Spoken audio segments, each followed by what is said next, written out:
আত্রাইয়ে জোরপূর্বক জমি দখল, গ্রাম আদালতে অভিযোগ। নওগাঁর আত্রাইয়ে এক ব্যক্তির বিরুদ্ধে জোরপূর্বক জমি দখলের অভিযোগ উঠেছে। ঘটনাটি ঘটেছে উপজেলার পাঁচুপুর ৪ রাস্তার মোড় এলাকায়। ওই এলাকার পিয়ার আলীর স্ত্রী মঞ্জুয়ারা বিবি, পিয়ার আলীর পুত্র মনোয়ার হোসেন, মিন্ট হোসেন, জাফর আলীর পুত্র সাইফুল ইসলাম, একই এলাকার মৃত শ্রী গোপাল চন্দ্র পাল পুত্র শ্রী গৌরাঙ্গ পাল লব এবং একই এলাকার শোয়েব হাজির পুত্র মোস্তাক আলী সকলের গ্রাম পাঁচুপুর, উপজেলা আত্রাই, জেলা নওগাঁ বিরুদ্ধে অভিযোগ করেন। জানা যায়, মৃত সাইফুল ইসলাম রাসেল স্ত্রী খুরশিদা পারভিন এ জায়গা দখল নিয়ে ইতোপূর্বে আত্রাই থানায় ও উপজেলার পাঁচুপুর ইউনিয়ন পরিষদ গ্রাম আদালতে অভিযোগ দাখিল করা হয়েছিল। দখলকারীরা জমি দখল ছাড়াও অপর আর এক ভুক্তভোগী নাজির প্রামাণিক এর মেয়ে রাজুর বায়নাকৃত সম্পত্তি জোরপূর্বক দখল সহ তাদের প্রাণ নাশের হুমকি দিয়েছে বলে গ্রাম আদালতে উল্লেখ করা হয়। গ্রাম আদালতে অভিযোগ দাখিলের পর গ্রাম আদালতের সাক্ষীদের উপস্থিতিতে বাদীর অভিযোগকারীর দলিল পত্র যাচাই করে বিবাদীগণকে অভিযুক্ত জমি ছেড়ে দেওয়ার কথা বলেন। গ্রাম আদালতের অভিযোগ সূত্রে জানা যায়, পাঁচুপুর মৌজায় প্রস্তাবিত খতিয়ান জমির পরিমাণ ১৩ শতক ধানি জমি ৭ সালে শ্রী গোপালচন্দ্র প্রাম নিকট থেকে সাইফুল ইসলাম রাসেল ক্রয় সূত্রে মালিক হয়ে ভোগ দখল করেন। বিবাদী মঞ্জুয়ারার নেতৃত্বে ১০-১২ জনের একটি দল ওই জমি দখলের জন্য ঘটনাস্থলে গিয়ে অকথ্য ভাষায় গালিগালাজ শুরু করেন। এ বিষয়ে অভিযুক্ত মঞ্জুয়ারার সহিত মোবাইলে যোগাযোগ করা হলে তাকে পাওয়া যায় না এবং তাকে বাড়িতেও গিয়ে পাওয়া যায় না। এ ঘটনায় ভুক্তভোগী খুরশিদা পারভিন জীবনের নিরাপত্তা চেয়ে ও দখলমুক্ত করে দেওয়ার জন্য স্থানীয় গ্রাম আদালতের নিকট জোর দাবি। আমার হাজব্যান্ড এই জমিটা ২০০৩ সালে কিনেছে এবং রেজিস্ট্রি করেছে ২০০৭ সালে। তার তখন থেকেই ভোগ দখল করে আসছে, কিন্তু বিভিন্ন বর্গাদারের কাছে আমি দিয়েছি। তো এটা হলো একজনকে প্রথম যার কাছ থেকে কিনেছিলাম তাকে বর্গা দেওয়াতে সে হলো জালিয়াতি করে তার নামে জমিটা জালিয়াতি করতে চাই। তখন আমরা তাকে সেটা জানতে পেরে তখন আমার হাজব্যান্ড মূল মালিকের কাছ থেকে জমিটা রেজিস্ট্রি করে নেয়। এরপরে হলো আরেকজন মুস্তাক ছিল, তার কাছে হলো দেওয়া হয়েছিল জমি বর্গা।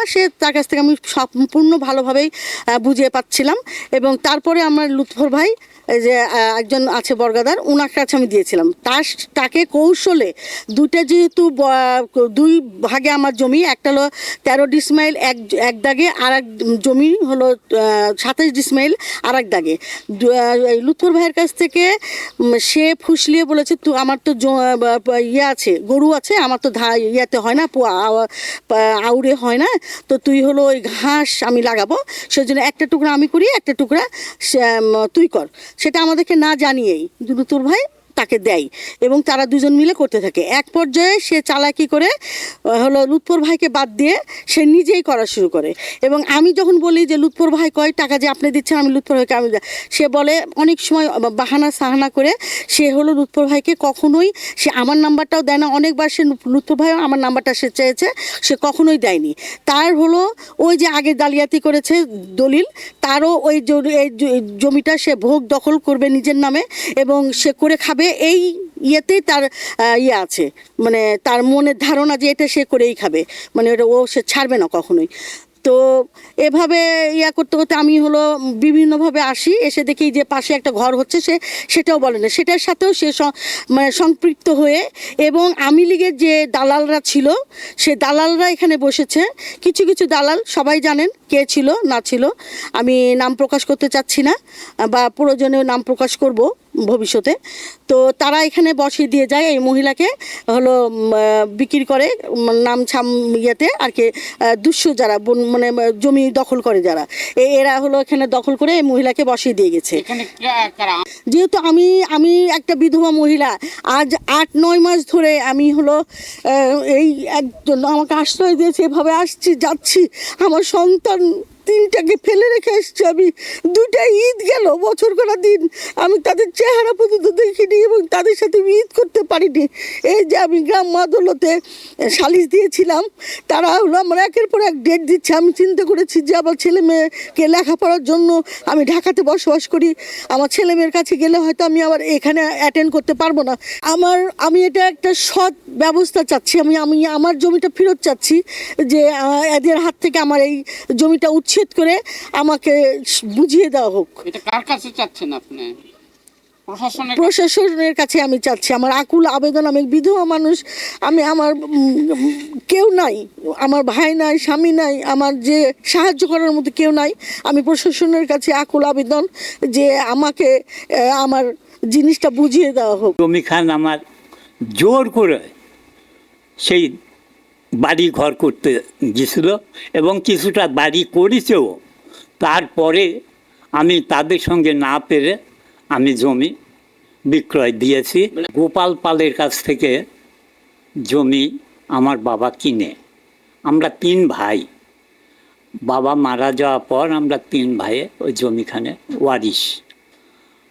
এই 3 ভাইয়ের জমি আমরা বায়নানামা আর একজনের কাছে বিক্রয় করি।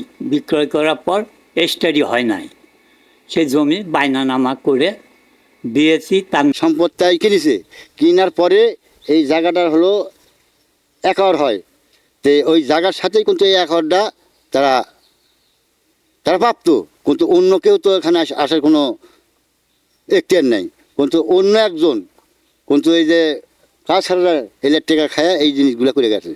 তারা একটা হলো উপস্থিত মতন বিচারের মতন যেরকম বিচার হয়, ওই বিচারের মধ্যে দেখা যাচ্ছে একটা কাগজপাতি হয়, মানে এরকম বৈঠক বসে এই কামটা তারা করে দেয়। এই জমি রাসেল ভাইয়ের জমি আমি দীর্ঘদিন করছিলাম। সেই জমিটা হঠাৎ করে একজনের কাছে ঘাসের আবাদ করে বলে অর্ধেক জমি তাকে দিই, উনি টাকা দেয় লিছে আমার থেকে। নেওয়ার পর 1 বছর পরে সেই জমি রাসেল ভাইয়ের ফ্যামিলির সাথে কীভাবে যোগাযোগ করে জমিটা লিছে আমি বলতে পারবো না। তারপরে আমি বেশ কিছুদিন আমি করলাম যে জমি আমার কোনো অপরাধ নেই, আমার তিনি কেন জমিটা উদ্ধ করে নিল? সাইফুল। জমির জন্য মনে করেন যে যতবার যাই 2 বার ধরে আমাকে মারিছে এই জমির জন্য। এই মুঞ্জুয়ারার মানে বেটারা সহকারে কোদাল আসে ধরে ধরে মারবে। মুঞ্জুয়ারাই মনে করেন যে মধুগুণের ওর বাড়ি ছিল। এখন মনে করেন যে এটি মনে করেন যে আওয়ামী লীগের নেতারা মনে করেন জোর করে নিয়ে এসে বসাছে। এটি গড়ফাদার হতে রঞ্জিত। হ্যাঁ, না জয়নাল আসেনি, বুঝেননি? যেটা আসেনি সেটা কথা বলি।